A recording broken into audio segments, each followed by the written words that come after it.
Welcome to Random Movie Reviews. I'm Nathan, and today I'll be talking about Aliens.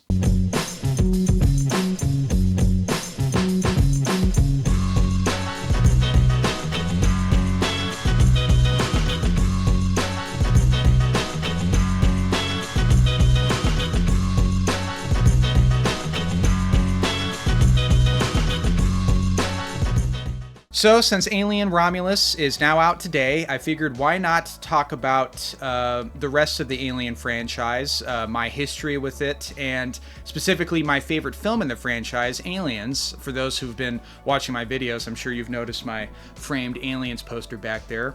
To say that's one of my favorite movies is a bit of an understatement. It's maybe in my top 5 favorite films of all time. It's my favorite James Cameron film.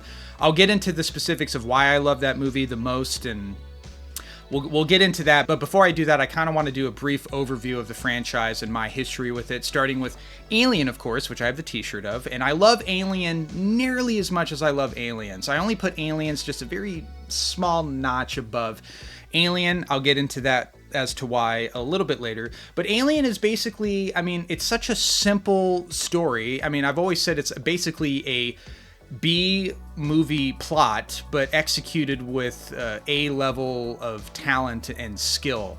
And that talent and skill elevates the kind of simplicity of the plot to being one of the most effective horror movies ever. It's still just as scary and suspenseful and nerve-wracking today as it was over 40 years ago.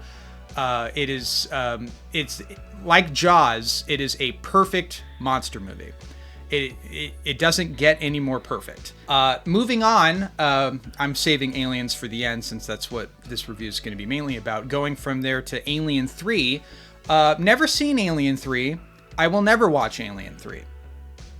And that is because I know what they do in Alien 3. I know how that movie straight up disrespects aliens, and any movie that does that, or any movie that could potentially ruin my love for a movie that I hold in high regard, I will never watch.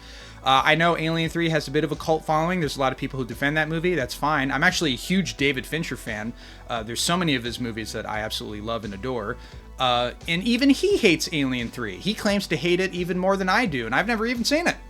So yeah, Alien 3 I have no interest in. Everything I know about it makes it sound like a truly awful, terrible waste of time.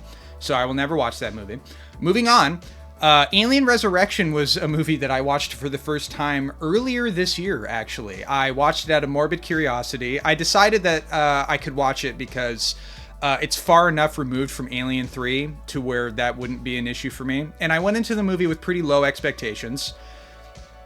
I kind of liked it. Like, it's dumb. It's very dumb. It's very campy, but it was super entertaining. And I was actually kind of surprised at how awesome the xenomorph stuff was, especially that underwater sequence, which is great. The action is really over the top and bombastic. And because it was written by Joss Whedon, there's kind of an undercurrent of kind of Firefly vibes, which I'm a fan of. And so, yeah, overall, it's not like a great alien movie, but it is a fun sci-fi action horror movie. And the alien-human hybrid thing is super weird and gross, but I also liked that too. I just liked how weird the movie got. And maybe it was because I went in with such low expectations. But overall, Alien Resurrection is definitely my guilty pleasure of the whole series. I've only seen it once, but I would definitely watch it again. It's fun, dumb, but very entertaining. Certainly not boring. From there we go into Prometheus, and Prometheus is a very frustrating movie. Honestly, me talking about Prometheus, that kind of warrants its own video. But to make a long story short, the movie has amazing visuals, really interesting ideas that were poorly executed. And I think the most annoying thing about the movie is that it kind of pretends like it's trying to explore deep, meaningful themes about creation and, what does it all mean type stuff, when really the vast majority of that movie revolves around stupid characters getting killed in stupid ways. But it's gorgeous to look at, and it's not boring, and I've seen it more than once, but it's every time I go into it, I was like, because I know there are people, even more than Alien 3, there are people that really love Prometheus and say that it's a brilliant film. I see ideas that are brilliant, but they're not really explored meaningfully. And it's just so many dumb shit happens in that movie. And then that goes into Alien Covenant, where all the dumb stuff in Prometheus is pretty much doubled down in Alien Covenant. Hey, don't open that! It's an alien planet! Is there air? You don't know!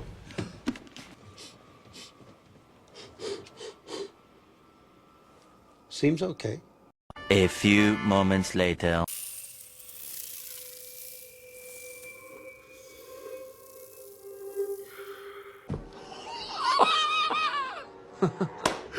What an idiot! Alien Covenant was such a disappointment. I've only seen it once. I saw it in theaters. In fact, I bought the original Alien shirt to go see Alien Covenant because I was looking forward to it.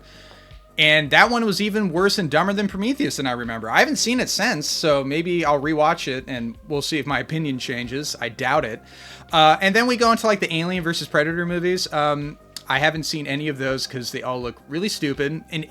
I've never seen the first Alien versus Predator because it's PG-13. Who the fuck wants to see a watered down version of an Alien or Predator movie? I sure as hell don't.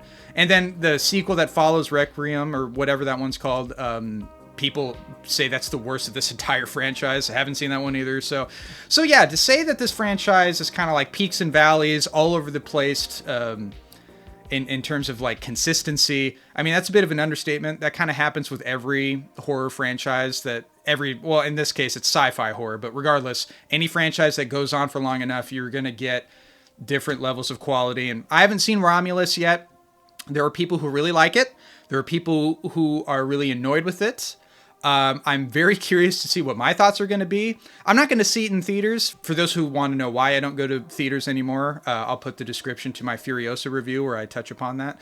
So I'll wait till that one comes out, and if it warrants me making a video about it, I'll do that in the future. But now that we got that out of the way, we need to get into Aliens. Aliens is a textbook example of how you make a truly great sequel. You take all the elements of the first movie that people love and recognize, you build on them, you add new characters, you expand on the themes, you kind of create your own tone, you do something that's different, but not so different that it feels completely removed from the original. And, with the case of Ripley, you expand her character and you give her depth. The reason I prefer Aliens to Alien, it's not because of what people may assume is because, there's more action in it, it's faster pace. I almost feel like people forget, like, the first hour of Aliens is about the same pace as kind of the tone of Alien. Like, the first hour of Aliens moves fairly slowly. We're establishing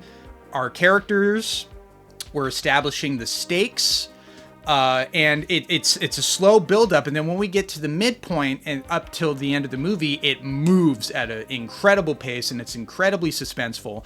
Obviously, Aliens is not as scary as Alien.